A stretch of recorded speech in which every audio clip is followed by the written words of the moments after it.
Sony दुस्तरा जीवीच्या जीवना तुका मने नारायणा मज सोडवी दातारा कर्मापासून दुस्तरा समचरणं सरोजं सांद्रनीलाबुधाभं जगननहितपानि मण्डनं मण्डनानं तरुण तुलसी माला कदरं कंजनेत्रं सदय धवलहास्यं विठ्ठलं चिन्तयामि महायोगपीठे तटे भीमरथं वरं पुण्डरीकाय दातु मुनीन्द्रे समागत्य तिष्ठन्तमानन्दकन्नं परब्रह्मलिङ्गं भजे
त्यांच्या कृपादाने आज कथेचा विस्तारू बाबा आदि सद्गुरुदास ओम नमो ज्ञानेश्वरा करुणा करा दया तुमचा अनुग्रह लादलो पावन झालो चराचरी प्रथम नमन करू गणनाथा उमा शंकराची सुता शरणावर ठेवून या माथा साष्टांगात दंडवत यती रूप दत्ता दया दंडदारी पदे पादुका शोभदी सौख्यकारी दया सिंधुजाची पदे दुःखहारी तुम्हा विन दत्ता मला कोण तारी हे सुख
धर्माची तू मूर्ती पाप पुण्य तुझे आती मध सोड विदातारा कर्मापासून दुस्तरा विठ्ठला विठ्ठला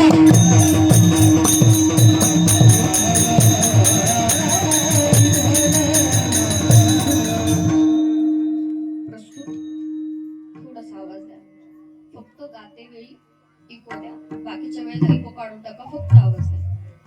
विठ्ठला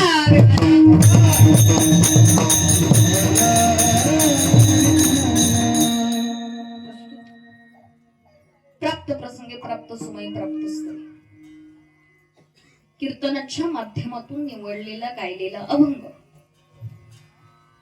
बोलो भानंकाय सुपुत्र जिजाई रमणा, जगकल्याण जगव्यापक विश्ववंदनीय वारकरी संप्रदायाच्या कळसस्थानी विराजमान झालेले श्री संत आद्य गुरु देहू निवासी श्री संत जगद्गुरु तुकोबाराय यांचा 4 चरणांचा भगवंताची मूर्ती काय आहे, त्या भगवंताचं स्थान अधिष्ठान, त्याचं सावयव सगुण रूप काय आहे याची पूर्णपणे ओळख करून देणारा, वर्णन करणारा आजचा अभंग प्रभू श्री दत्त जयंतीच्या दिवसासाठी या कारणास्तव तुमच्या सेवेसाठी विठ्ठला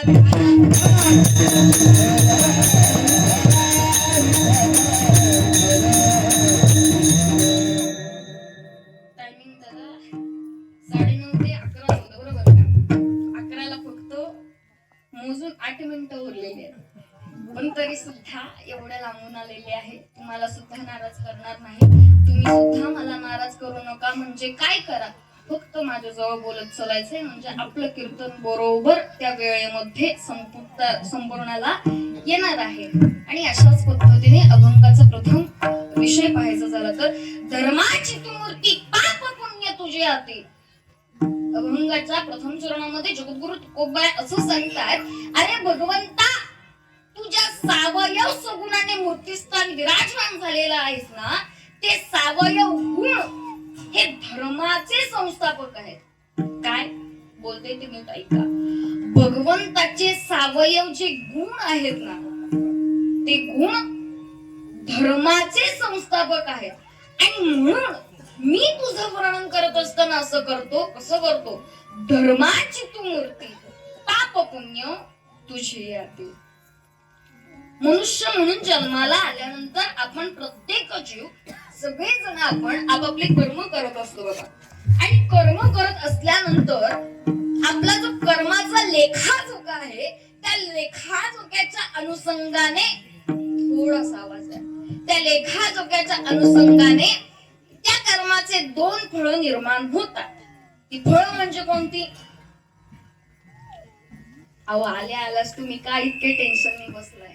त्या कर्माची 2 फळं निर्माण होतात आणि ती फळं म्हणजे संत्री आणि मोसंबी. संत्री आणि मोसंबी का? कर्माचे 2 फळं तयार होतात आणि ती फळं अशी आहेत, एकाचं नाव आहे पाप आणि दुसऱ्याचं नाव आहे पुण्य. काय आहे? पुण्य. लक्षात ठेवा, एकाचं नाव आहे पाप आणि दुसऱ्याचं नाव आहे पुण्य. या 2 फळांचा, या 2 गोष्टींच्या अनुषंगाने याचा लेखाजोखा हा त्या भगवंताकडे आहे. आणि म्हणून तो गुण आहे धर्माची तो मूर्ती आहे. आपण कर्म करतोय, मनुष्य जीवाला आल्यापासून कर्म करत असताना आपण काय करतो, त्या पाप आणि पुण्य याचा फळाचा विचार न करता आपल्या वाट्याला येतात किंवा आपल्याला जे आवडतात, आपल्याला पटतात ते कर्म करत चलतो. पण कर्म करत असताना दादा अशी एक वेळ येते की आपण भगवंताला साथ घालतो, भगवंता आता या कर्माच्या रहाट गाडग्याच्या चक्रातून आम्हाला एकदाच सोडव बाबा, याच्यातून आम्हाला मुक्तता मिळू दे. आणि त्या वेळेला आपण ज्या हक्काने साथ घालतो ना भगवंताला, भगवंता देवा याच्यातून मला सोडव आता, ही साथ कुठल्या हक्काने घातली पाहिजे? आपलं कर्म अगोदरच चांगलं असलं पाहिजे. कर्म चांगलं असल्यानंतर आपण त्याला सांगू शकतो, बाबा अरे खूप केलं आयुष्यात कर्म, आता काही नाही, आता फक्त मोक्षाची मुक्तीची प्राप्ती करून दे, मज सोडवी दातारा कर्मापासून दुस्तरा. जगद्गुरु तुकोबाराय अभंगाच्या 3 चरणामध्ये सांगतात. 3ऱ्या चरणाचा विचार करायचा झाला तर भगवंताला जगद्गुरु तुकोबाराय भक्ताच्या दुसऱ्या बाजूच्या अनुषंगाने विचार करतात. बारकाईने ऐका, आजचं चिंतन फक्त आणि फक्त तुमच्यासाठी आहे. खास तुम्ही जर पटवून घेतलं, समजून घेतलं तर वाक्याचा अर्थ आपल्याला मिळतो. काय आहे, जगद्गुरु तुकोबाराय भक्ताची एका बाजूची बाजू सांगतात, एका नाण्याची एक बाजू सांगतात. एक भक्त कशा प्रकारचा आहे, जो चांगला कर्म करतो आणि चांगलं कर्म केल्यानंतर भगवंताला त्या अधिकाराने त्या हक्काने साथ घालतो. भगवंता, मी चांगलं कर्म केलेलं आहे, मी आतापर्यंत तुझी भक्ती केलेली आहे, मी आतापर्यंत तुझं नामस्मरण केलेलं आहे, मग आता काय कर, आता मला याच्यातून सोडव, या कर्माच्या राहाडखडक्याच्या चक्रातून सोडव. भक्ताची दुसरी बाजू अशी आहे, कशी आहे, अद्याप काय आपण करतोय हे कळलेलं नाहीये. चांगलं करतोय, वाईट करतोय, भक्ती करतोय, नाही करतोय, अद्याप कळलेलं नाहीये. पण ज्या क्षणाला कळेल ना, त्या क्षणाला तो भक्ती करायला सुरुवात करेल. मग तू काय कर, भगवंता, ए परमात्मा, ए प्रभू, तू काय कर, त्याचं अगोदरचं कर्म चांगलं आहे की वाईट याचा विचार करू नकोस, हे पाहू नकोस. मग तू काय कर, त्याने चालू केलेला भक्तीचा तू स्वीकार कर. मग याचा आपल्याला परिहार काय मिळेल, याचं तात्पर्य काय आहे, त्याने चालू केलेल्या भक्तीचा स्वीकार कर. आणि स्वीकार केल्यानंतर काय होणार आहे, तर त्या भक्तीचं ओझं त्या जीवावरती राहणार नाहीये, त्या भक्तीच्या ओझ्यातून तो मुक्त होणार आहे. म्हणजे काय कर, जगद्गुरु तुकोबाराय अभंगाच्या तृतीय चरणामध्ये सांगतात, करसी अंगीकार तरी काय माझा भार, मज सोडवी दातारा कर्मापासून दुस्तरा.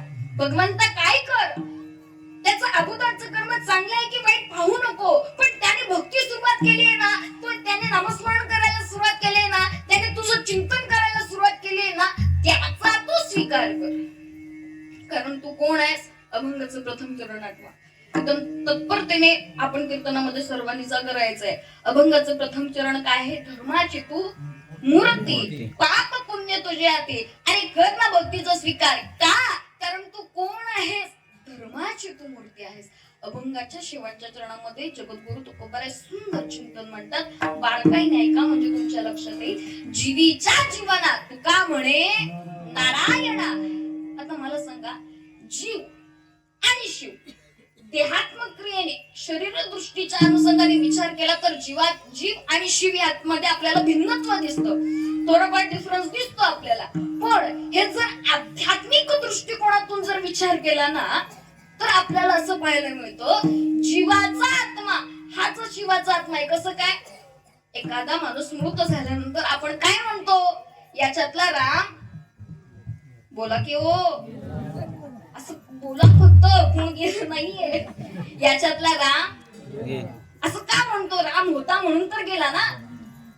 आपण मनुष्य जीवाला कुठे ना कुठेतरी भगवंताच्या स्वरूपामध्ये आपण काय म्हणतो, प्रत्येकाच्या हृदयामध्ये राम आहे, सर्वांगती राम, देहादेही एक, सूर्यप्रकाशक सहस्ररश्मी. प्रत्येकाच्या हृदयामध्ये राम आहे. थोडक्यात सांगण्याचा महत्वाचा मुद्दा एवढाच आहे, जीवाचा आत्मा आणि शिवाचा आत्मा हा भिन्न नसून एकच आहे.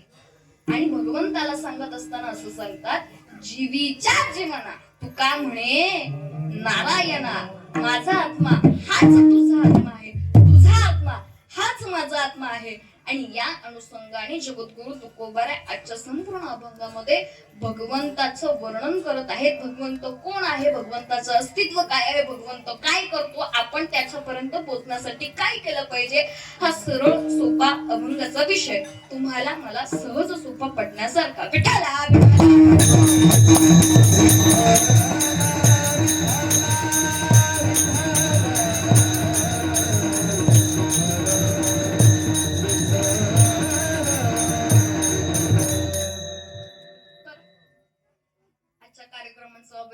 स्थान, कार्यक्रम कशाबद्दल आहे सगळं काही आपल्याला माहित असलं तरी सुद्धा अल्पसा परिहार परिचय करून देणं हे माझं आद्य कर्तव्य आहे. आणि याच अनुषंगाने मौजे आंबवली देऊळवाडी बरोबर का, तालुका महाड, जिल्हा रायगड, शिवतेज मित्र मंडळ आणि यांच्या अनुषंगाने दत्त जयंतीच्या निमित्ताने आलेली ही कीर्तन रूपी सेवा माझ्यासारख्या एका अल्पज्ञानी पामराच्या वाट्याला आली. त्याबद्दल आयोजक, नियोजक, संयोजक, मला आमंत्रित करणारे, ज्यांच्या माध्यमातून इथे येण्याचा योग आला, सर्वांचे एकदा मनापासून आभार मानते. आणि सुंदर अशा प्रकारचा दत्त जयंती हा महोत्सव मला वाटतं मोठ्या प्रमाणामध्ये साजरा केला जातो. कारण आमचे जे काका आले होते सौचे शिंदे काका, बरोबर, त्यांनी मला सांगितलं की आजचा हा तिसरा कार्यक्रम आहे, मला अजून इथे 2 कार्यक्रमला जायचं. म्हणजे थोडक्यात सांगायचं झालं काय, एकाच तालुक्यामध्ये किंवा एकाच गावामध्ये अनेक मंदिरांमध्ये दत्त जयंती महोत्सव साजरा केला जातो. दत्त जयंती महोत्सवाचा सर्वात सांगण्याचा मुद्दा म्हणजे ब्रह्म, विष्णू, महेश या तीन देवतांचा संगम म्हणजे प्रभू श्री दत्त आहेत. आणि पूर्ण तिथीला दत्त प्रभूंचा जन्म झालेला आहे आणि म्हणून हा पर्व काळ मानला जातो. आपल्या तिथीनुसार, आपल्या सणानुसार हा पर्व काळ मानला जातो. आणि सुंदर अशा प्रकारचं कार्यक्रमाचं आयोजन, नियोजन सर्वांचे एकदा मनापासून आभार मानते. आपल्याला खूप वेळ झालेला आहे, तरी सुद्धा तुमचा वेळ घेणार नाही, माझा वेळ देणार. त्याच्यासाठी चाले, द्यायला चाले असे बघू नका. आपण योग्य त्या वेळेमध्ये कीर्तनाचा कार्यक्रम पार पडणार आहोत. पण त्यासाठी भावार्थाला सुरुवात करायची आहे. अखिल कोट ब्रह्मांड नायक पंढरीश परमात्मा सर्व संत महात्मे आदी करून ज्ञानोपत पराया भू श्री दत्त यांना साष्टांग प्रणिपात करते आणि सेवेचा प्रारंभ विठ्ठला.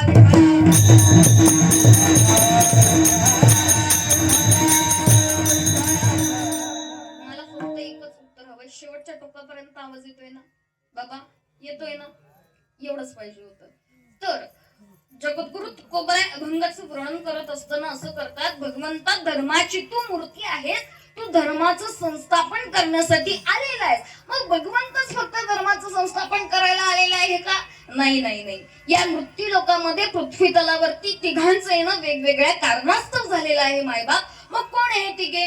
तर पहिला भगवंत देव, ज्याची आज आपण जयंती साजरी करतोय, प्रभू श्री दत्तांची. आज कोणत्या ना कोणत्या अवताराच्या कार्याच्या माध्यमातून त्यांनी हा अवतार कार्य प्राप्त केलेला आहे, पूर्णत्वाला नेलेला आहे. मग पहिला जो वर्ग आहे तो देव, दुसरा जो वर्ग आहे नीड बारकाई नाही का बरं का, पहिला वर्ग आहे बोला ना देव, असं बोलायला पाहिजे, मग मला पुढे जाता येतं. पहिला वर्ग देव, दुसरा वर्ग, आता म्हणाल तुम्ही सांगा आम्हाला काय. पहिला वर्ग देव, दुसरा वर्ग संत आणि तिसरा वर्ग मनुष्य, म्हणजे तुम्ही आम्ही, बरोबर का. पहिला वर्ग देव, दुसरा वर्ग संत आणि तिसरा वर्ग मनुष्य. या तिघांची येण्याची वेगवेगळे कारण आहेत. आपण उलट्या बाजूने जाऊ का, कारण आपल्याला देव हे प्रकरण फार असं विस्तार स्वरूपात पाहायचं आहे. मग पहिला जो वर्ग, तिसरा जो वर्ग आहे जो आपण पहिल्या क्रमांकाने घेणार आहोत, मनुष्य. तुमचं आमचं येण्याचं कारण काय? अर्जुनाने सांगितलेलं आहे, भगवंताने गीतेमध्ये सांगितलेलं आहे, अगाध कर्मी जे उरावे तै सुख दुःख फळायावे तया ते भोगवया यावे देहा एका. म्हणजे काय बाबा, मागील जन्मी केलेलं कर्म या जन्मी आपल्याला सुख दुःखाच्या स्वरूपाने भोगायला येणं, यालाच मानवी जीवन म्हणतात. आणि या अनुषंगाने मनुष्याचा जन्म झालेला आहे. दुसरं कारण म्हणजे असं आहे, जिथे इच्छा वासना शिल्लक राहते, कधी जाते वेळी, कुठं जाते वेळी, पाणी भरायला, कुठं जाते वेळी, भगवंताच्या चरणाजवळ जाते वेळी इच्छा शिल्लक राहते, वासना शिल्लक राहते. त्या अनुषंगाने पुन्हा तिथे त्याला जन्म घ्यावाच लागतो. जन्म येणे लागे वासनेचा त्याची होय अंग, वासनेचा संग होय अंत, तरी आता बळी जन्म घेणे. अशा प्रकारे मनुष्याचं येण्याचं कारण आहे. दुसरा वर्ग कोणता? संत. संत. संतांचं येण्याचं कारण काय? तुमचा आमचा जोड जीवांचा उद्धार करण्याकरता संत अवतार घेतात. ब्रह्ममूर्ती जगी संत अवतरले उद्धार आले जोड जीवा. बाबा आताच्या काळात जर विचार केला ना, आपल्या घरातले लोक सुद्धा आपला विचार करत नाही चांगला. लोकांचं बाजूलाच राहू द्या, घरातले लोक विचार करत नाही. संतांनी काय केलेलं आहे जगाच्या कल्याणा, संतांच्या देह कष्टविधी परोपकारी अवतार तुम्हा धराया कारण उद्धाराया जन. तुमचा आमचा केवळ आणि केवळ उद्धार करण्यासाठी, तुमचं आमचं हित कशात आहे हे सांगण्यासाठी, शोधण्यासाठी तुम्हा आम्हाला योग्य योग्य तो मार्ग दाखवण्यासाठी संतांनी अवतार घेतलेला आहे. संतांचं येण्याचं महत्वाचं कारण एक आहे आणि ते कारण म्हणजे धर्माचं संस्थापन. संत काय करतात? धर्माचं संस्थापन करतात. पण कोणत्या अनुषंगाने? प्राणी मंत्रणात इजा होणार नाही, प्रत्येकामध्ये गोड प्रकारचा संवाद होईल, कोणाची निंदा होणार नाही. देव भगवंताचं येण्याचं कारण काय? भगवंत सुद्धा धर्म संस्थापनासाठी येतो, पण भगवंत काय करतो? यदा यदा हि धर्मस्य ग्लानिर्भवति भारत अभ्युत्थानं धर्मस्य तदात्मानं सुजम्य परित्राणाय साधूनां विनाशाय च दुष्कृतां धर्म संस्थापनार्थाय संभवामि युगे युगे.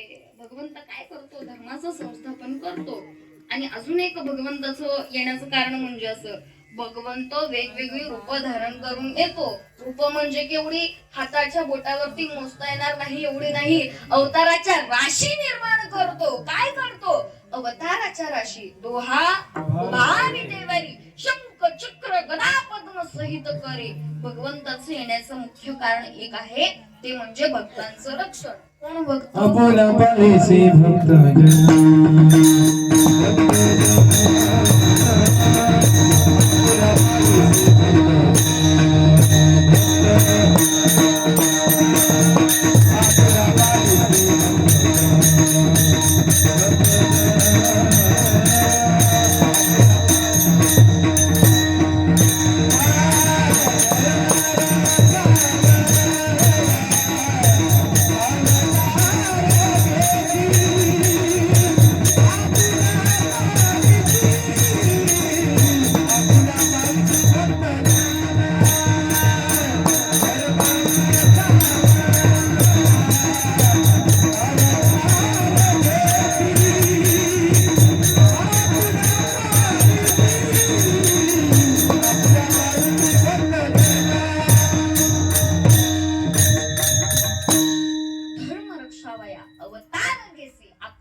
भगवंत काय करतो?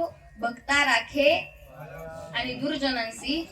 आता थोडासा प्रश्न तुमच्या मनामध्ये निर्माण झाला का? जागे असाल तर प्रश्न निर्माण होईल. संत सुद्धा धर्माचं संस्थापन करण्यासाठी येतात, भगवंत सुद्धा धर्माचं संस्थापन करण्यासाठी येतो. नीट ऐका. मग कारण काय आहे? यांच्यामध्ये भिन्नत्व काय आहे? संत धर्म संस्थापन करतात कोणाच्या मायेने? आईच्या मायेने. आणि भगवंत धर्म संस्थापन करतो कोणाच्या अधिकाराने? तर बापांच्या वडिलांच्या अधिकाराने. कसं काय पटवून द्यायचं झालं तर नीट बारकाईने ऐका. काय झालं? एक लहान लेकरू होतं, अगदी आपल्या या बाळासारखं लहान लेकरू होतं. आताच्या भाषेमध्ये ज्युनियर केजी सिनियर केजीला होतं, पण तेव्हाच्या अंगणवाडीमध्ये ते शिकत होतं. आणि अंगणवाडीमध्ये शिकत असताना काय झालेलं आहे, तो गेला शाळेमध्ये, अंगणवाडीमध्ये गेलेला आहे. आणि गेलेला असताना काय झालं, हळूच बाजूच्या आपल्या मित्राची पेन्सिल घेतली आणि आपल्या बॅगेमध्ये कुठे टाकली? बॅगेमध्ये टाकली. ही बातमी कोणी पाहिली? तर ज्या मॅडम होत्या, शिक्षिका होत्या, बाई होत्या, त्यांनी पाहिलेली आहे. आणि त्याला काही बोललेलं नाहीये. का? कारण तिथे बोलल्यानंतर ते तेवढ्या पुरतं असणार आहे. घरी कंप्लेंट केली पाहिजे, घरी तक्रार दिली पाहिजे, म्हणून वडिलांना फोन केलेला आहे. आणि वडिलांना फोन केल्यानंतर काय झालेलं आहे, वडिलांना फोन केल्यानंतर कार्यक्रम तिथेच एंड होतो. शाळेतून एकदा फोन गेला फोन गेला आणि फोन गेल्यानंतर झालं असं, ते बाळ आलं, ते लहान लेकरू आलं. आणि लहान लेकरू आल्यानंतर काही विचारलं नाही, सरळ एक चापट दिली. ते लेकरू रडायला लागलं. कारण माहिती होतं ना बाबांना ते लेकरू रडायला लागलेलं आहे. आणि रडायला लागल्यानंतर सुद्धा बाबांनी काही विचारलं नाही, बाळा रे रडू नको, शांत हो, ठीक आहे. असं कोणी केलं? बाबांनी केलं नाहीये. काय झालेलं आहे, लेकरू रडत रडत रडत आई जवळ गेलेलं आहे. आई काय करते? चुलीवरती भाकरी टाकत आहे. आणि भाकरी टाकता टाकता टाकता आईने काय केलेलं आहे? आई मारणार आहे का त्याला? बोला ना. आई मारते का? ओरडते का? सोडते का? मग काय करते? चुकांवरती पांघरून घालते का? आई चुकांवरती पांघरून घालते का? घालत नाही. तिची पद्धत वेगळी आहे. काय पद्धत वेगळी आहे? आईने जवळ घेतलेला आहे. आईने जवळ घेतल्यानंतर जे हातातलं काम आहे ते बाजूला सरलेलं आहे. बाजूला सरल्यानंतर लेकराला जवळ घेतलेलं आहे. कमरेला खोचलेला पदर बाजूला काढलेला आहे. लेकराचे डोळे पुसते आणि सांगते, बाळा हे सुन्या, अरे असं का केलंस तू? मला सांग, हे जर बातमी बाहेर कळली तर तुझ्या आईला सगळे विचारतील ना रे, तुमचा पप्पा असाच आहे का हो? तुमचा पप्पा तसाच आहे का हो? तुला आवडेल का रे मला कोणी विचारलेलं? तुला आवडेल का रे मला कोणी नावं ठेवलेलं? बाळा असं नको ना रे बघू, परत वागशील का असं? नाही ना बघणार. त्याच्यावरती ते लेकरू हे सगळं ऐकून त्याच्या मनावरती इतका भावनिक परिणाम होतो, इतका भावनिक परिणाम होतो, वडिलांच्या ताकदीचा परिणाम होत, पण आईने मायेने जवळ घेतल्यानंतर त्याचा परिणाम होतो. का? कारण मुलाची नाळ ही आई जवळ जोडली असते आणि मुलीची नाळ ही वडिलांजवळ जोडलेली असं म्हणतात. माझ्या बाबतीत सुद्धा तसंच आहे. पण खरं प्रत्येकाचा वेगळा प्रश्न आहे किंवा प्रत्येकाच्या अनुषंगाने विचार करण्याची पद्धत वेगळी आहे. सांगण्याचा मुद्दा एवढाच आहे, वडील चपट देतात, मारतात, आपल्याला ओरडतात, हा कोणाचा अधिकार आहे? वडिलांचा अधिकार आहे. पण आई तसं करत नाही. का? कारण तिच्याकडे ममत्व आहे. मला पटवून काय द्यायचंय, भगवंत सुद्धा धर्मरक्षण करण्यासाठी येतो, संत सुद्धा धर्मरक्षण करण्यासाठी येतात. मग भिन्नत्व काय आहे? संत येतात धर्मरक्षणासाठी आणि संत आल्यानंतर सांगूनच जातात. कोणाला सांगून जातात? भगवंताला सांगून जातात. ज्ञानोबारायांनी पसायदानामध्ये वर्णन केलेलं आहे, जे खळांची व्यंकटी सांडो तया सत्कर्मी रती वाढो भूता परस्परे पडो मैत्र जीवांचे. भगवंताला प्रार्थना करतायत ज्ञानोबाराय.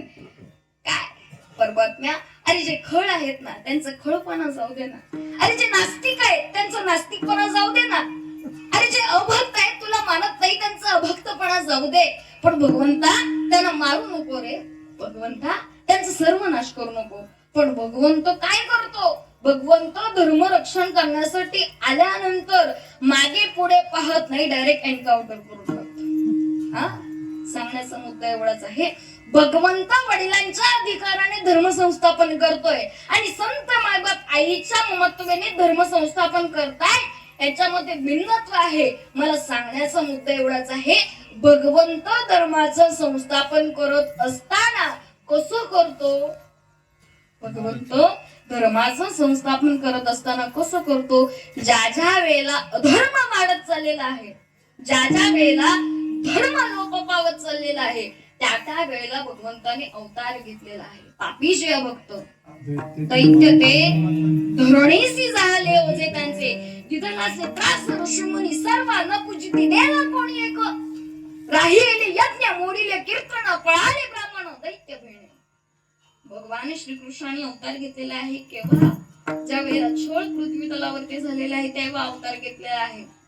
भगवंत धर्माचं संस्थापन करतो. भगवंत धर्माची मूर्ती. आता तुम्ही म्हणाल ताई धर्म धर्म धर्म ऐकून आम्हाला तर झोप यायला लागली.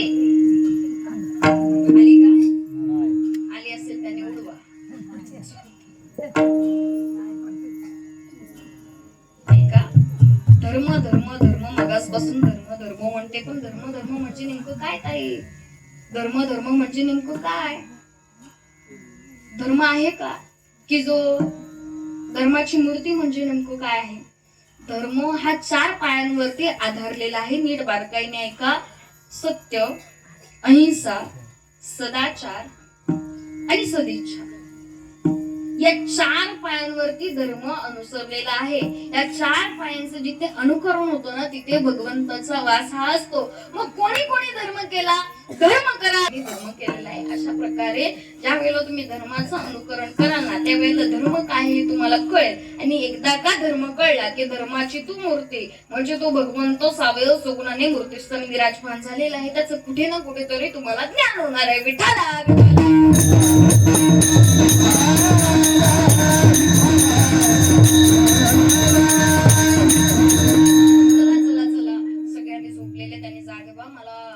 मी तुम्हाला बोर करते पण असं नाहीये का? कारण ज्या वेळेला ओव्या आणि फक्त अध्यात्माचा विचार असतो ना त्यावेळेला माणसाला जो निद्रे वैसता कीर्तनी बसता निद्रे मन हे गुंतले जिथे कीर्तन आहे तिथे निद्रा येतेच, पुढेच लावलंच पाहिजे. आणि जिथे मला एक तुम्हाला खरं सांगून जाते, ज्यावेळी तुम्ही कीर्तनात बसताना त्यावेळेला यम माहितीये का? यम माहितीये ना? आता माहित नसला तरी कधीतरी माहित पडेल, पण तेव्हा आपण कसं माहित पडल्यानंतर यम आहे ना, तो आजूबाजूला सुद्धा फिरकत नाहीये. ही ताकद कीर्तनाची आहे, ही ताकद कीर्तनाची आहे. आणि हे सत्य आहे, कुठली अफवा नाहीये, हे सत्य आहे. आणि अशा प्रकारे आज ज्या प्रभू श्री दत्तांची जयंती आहे, त्यांनी अवतार कार्य पूर्णत्वाला नेण्यासाठी त्यांचा जन्म कसा झाला, अवतार कसा निर्माण झाला, एक सुंदर अशा प्रकारचं वारकरी संप्रदायामध्ये आपले नाथ बाबांनी सुंदर अशा प्रकारचं 68 चरणांचा अभंग आहे. एवढं सगळं नाही घेणार, पुढे विचार करू नका, सगळं नाही घेणार, तुम्हाला सहज सोपे समजेल अशा भाषेमध्ये सांगणार आहे. ऐका दत्तात्रयाख्यान पार्वतीस सांगे त्रिलोचन, सकळ पतिव्रता माझी पूर्ण, अनुसया जाण पतिव्रता. याचा अर्थ काय? कैलासावरती भगवान शिवशंकर आणि पार्वती माता यांच्यामध्ये संवाद सुरू आहे. आणि संवाद सुरू असताना भगवान शिवशंकर म्हणतात कोणाला? पार्वती मातेला. पार्वती मातेला म्हणतात, काय म्हणतात? अगं पार्वती, अगं ऐकलंस का? त्यावरती माता म्हणते, काय हो?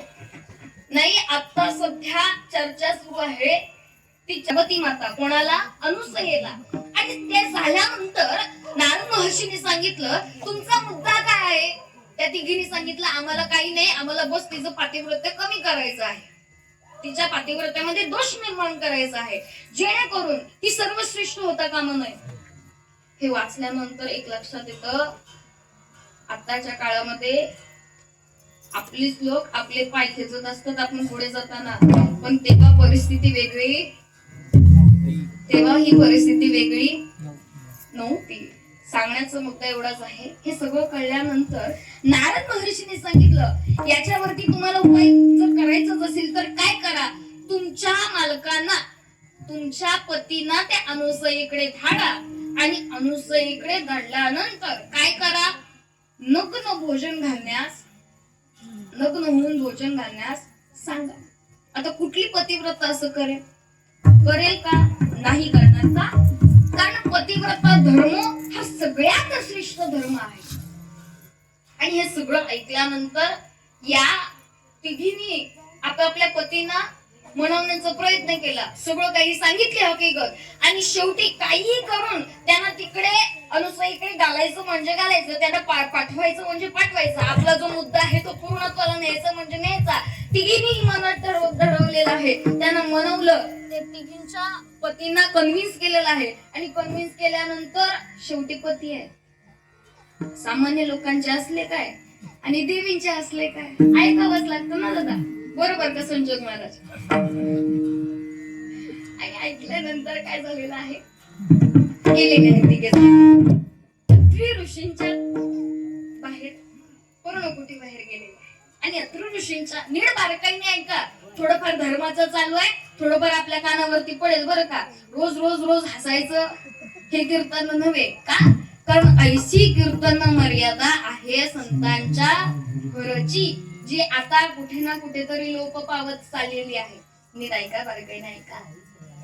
आणि अशा पद्धतीने ब्रह्म, विष्णू आणि महेश कुठे गेलेले आहेत?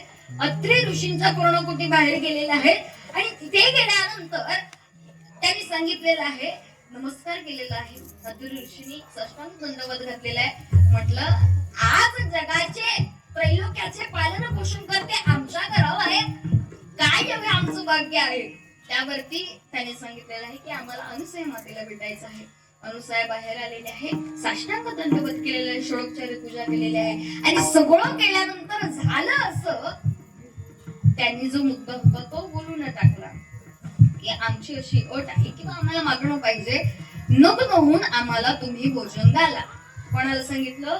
अनुसया मातेला सांगितलेलं आहे. आणि ते सांगितल्यानंतर एका क्षणामध्ये अनुसया मातेने काय केलं? नकार दिला का? रागवली असेल का? मनामध्ये कुठला वाईट विचार आला असेल का? विकृत विचार आला असेल का? नाही नाही नाही नाही, श्रेष्ठ पतिव्रता होती. कारण मन सुद्धा तितकंच निर्मळ होतं बाबा, मन सुद्धा तितकंच निर्मळ होतं. आणि मन निर्मळ होतं म्हणून काय झालेलं आहे, ते तिघांनी